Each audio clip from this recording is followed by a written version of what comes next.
السلام علیکم ورحمۃ اللہ وبرکاتہ۔ تو ابھی محرم کا مہینہ چل رہا ہے، تو بہت سارے بدعت اور خرافات ہوتے محرم کے مہینے میں۔ ایک محرم کو کعبے پہ نیا غلاف چڑھایا جاتا، اس کی ایک الگ دیوانگی ہے۔ پتہ نہیں لوگ کیا سمجھتے کعبے کا غلاف بدلی ہونے کو۔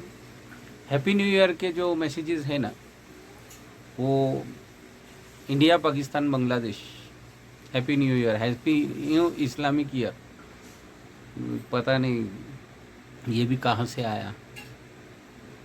مسلمانوں میں نا ایک بیماری پیدا ہوئی، بیماری ہم کس طرح سے ان لوگوں کو کاپی کریں جن کو اسلام کے بارے میں کچھ پتہ نہیں، کیونکہ ہمارے مسلمانوں کو بھی اسلام کے بارے میں کچھ پتہ نہیں۔ جو اسلام قرآن میں اور سنت میں ہے اس کے بارے میں کوئی آئیڈیا نہیں ہے۔ ان کے لیے اتنا ہی اسلام ہے جو ان کو مسجدوں سے جمعہ کے خطبے میں، یا پھر وہ کون سی فلا رات رہتی، بڑی رات، جاگنے کی رات، اور کون سی رات، اس میں جو مولویوں کے جو بیانات سنتے، اتنا ہی اسلام ہے ان لوگوں کے پاس میں، اس سے زیادہ ہے یا نہیں واللہ عالم۔ کیونکہ اللہ سبحانہ تعالیٰ قرآن میں فرماتے کہ اللہ چاہتے ہیں کہ تم قرآن کو پڑھو اور اس میں تدبر کرو اور سیلف انٹروسپیکٹ کرو۔ سیلف انٹروسپیکٹ کا مطلب ہے اپنے اندر جھانک کے پاجا سراغ زندگی، کسی شاعر نے کہا تھا۔ خیر، تو محرم کے تعلق سے ایک بہت امپورٹنٹ بات بولنی تھی کہ سب لوگ امام حسین یا حسین اور امام حسین رضی اللہ تعالیٰ عنہ یا پھر حسین علیہ السلام، ان کے نام سے جو ہے نیاز وغیرہ کرتے، کھانا بانٹتے، یہ کرتے۔ کانسیپٹ، حسینی کانسیپٹ لوگوں کو پتہ نہیں ہے۔ اللہ کے رسول کا جو آخری خطبہ تھا نا، ابھی اس میں بھی کئی سارے جھوٹ ہے سنیوں کے کہ آخری خطبہ جو ہے وہ آخری حج کا، حجۃ الوداع کا خطبہ آخری تھا۔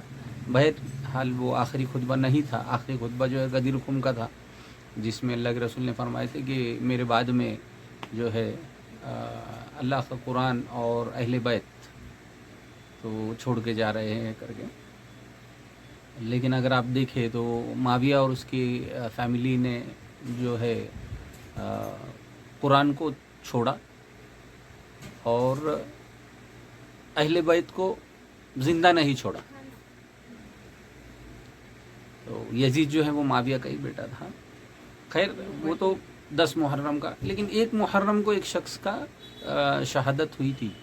کیا لوگوں نے اس بات پہ غور کیا؟ میں بات کر رہا ہوں عمر بن خطاب کی رضی اللہ تعالیٰ عنہ۔ کیا آپ کو پتہ ہے حضرت عمر کے بارے میں اللہ کے رسول نے کیا فرمایا تھا؟ حضرت عمر کے بارے میں اللہ کے رسول نے فرمایا تھا کہ میرے بعد میں کوئی نبی نہیں ہے، لیکن اگر میرے بعد کوئی نبی ہوتا تو عمر تو نبی ہوتا۔ آپ کو پتہ ہے نبی کون ہوتا ہے؟ اللہ کا نمائندہ، اللہ کا ایک چنا ہوا بندہ، مخلوق کو ڈسپلن کرنے کے لیے، یا پھر جو گورننس ہے مخلوق کا، اس کے لیے ہوتا ہے نبی۔ تو اتنی بڑی بات اللہ کے رسول نے ابو بکر کے بارے میں نہیں کہی، یہاں تک کہ علی کے بارے میں بھی یہ بات نہیں کہی اللہ کے رسول نے، نہ حسن حسین کے بارے میں کہی۔ اللہ کے رسول نے عمر کے بارے میں یہ بات کہی، جس کے اوپر اتفاق ہے، سنیوں کا بھی، اہل تشیعوں کا بھی اتفاق ہے۔ بہرحال حضرت عمر رضی اللہ تعالیٰ عنہ کی شخصیت کے بارے میں کچھ بتانا چاہوں گا کہ اللہ سبحانہ تعالیٰ نے ان کو اتنی بڑی حکومت دی ہے، 1/3 آف دا پلانٹ جس کو بولتے ہیں، یعنی کہ پونا حصہ زمین کا، اس کے اوپر ان کو اللہ تعالیٰ نے خلافت دیے تھے۔ لیکن ان کا جو گھر چلتا تھا نا، وہ بیت المال سے جو خرچہ ملتا تھا نا، اس سے ان کا گھر چلتا تھا۔ سمجھ میں آ رہا ہے کچھ؟ اس کے اوپر تھوڑا سا ڈیپ تھنکنگ کرو۔ آج چلر چھاپ یہ تمہارے پولیٹیشینز کے آگے پیچھے دم کے جیسے پھرنے والے مسلمان بولو یا جو کوئی بھی بولو، ان کا